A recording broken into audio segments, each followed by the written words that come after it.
Hello and welcome to Big Orbit's Cardfight Vanguard weekly update. My name is James and today I'll be going through the cards shown throughout the past 7 days.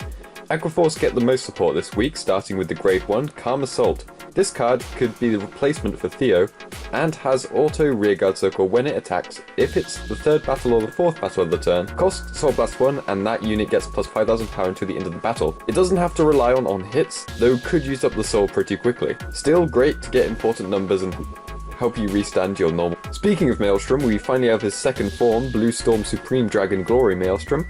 He is the VR of the set and has Act Vanguard Circle once per turn, costs counterblast 1 until the end of the turn. Your opponent cannot intercept and can only call one card from his or her hand to Guardian Circle for each battle. If your soul has the card with Maelstrom in its card name, all your front row units get plus 10,000 power until the end of the turn. This is a ridiculously strong skill, especially if you do have the Maelstrom in your soul. This also makes the new Coral Assault amazing, as he will be going for huge numbers that will likely only be able to be blocked through perfect guards. Of course, Aqua Force's age-old issue of your opponent getting damage triggers will make it a lot easier to survive for them, but Aqua Force do also get the Grade 3 Bleb Bomber Dragon.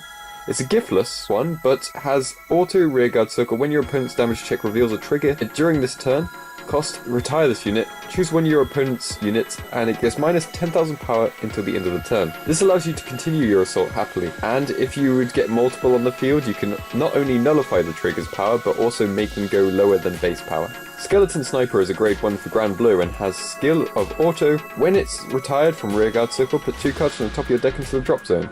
This also counts if you call over the unit, which could be used as a desperate attempt to get enough cards in your drop zone, which could be useful for Baskirk in terms of getting the threshold and variety of callable cards. Ripple Banshee is another Grade 1 in it, this one having auto rearguard circle when placed from drop zone, cost Soul Blast a card, draw a card, and gets plus 4000 power until the end of the turn. This is very reliable due to the amount of calling from the drop zone in V series, and combined with Captain Nightstorm, they're both making Granblue a very defensive deck. For Dimension Police, we have the Enigma-esque Grade 2 with Star King Ambassador Gingard. His skill is Continuous Guardian Circle. If your Vanguard's grade is lower than the grade of your opponent's Vanguard, this unit gets plus 15,000 shield. A 20k shield is incredibly good and works well against Ezel and Gear Chronicle in Standard, though it truly shines in Premium where Ezel is a much bigger threat, and where you'll be going against a lot of Grade 4s anyway through strides. D-Police also get the Grade 1 monster, Heat Source Monster Gene Laser.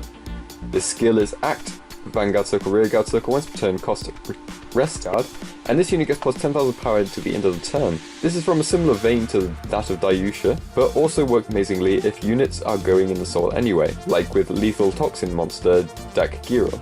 We also have some news on VEBO 9 with support for Mega Colony, Spike Brothers and Tachikaze, all the clans that have been waiting a long time for support. It also features 3 completely new units for each of the clan's VRs. The Mega Colony VR is True Demon Gun Rogue, gunning Koryo, who looks amazing, and I'm very glad the new VR is not machining. I'm very hyped to see what he does as well. Dead Heat Bull Spike is Spike Brothers. People seem to be the least happy about this VR so far, as there were a lot of Spike Brother units that people wanted to see as the VR. And Thundering Sword Dragon, Anger Blade is for Tachikaze. And can't really complain about his art too much, just a crazy dino with laser swords for hands, pretty flavorful for the clan.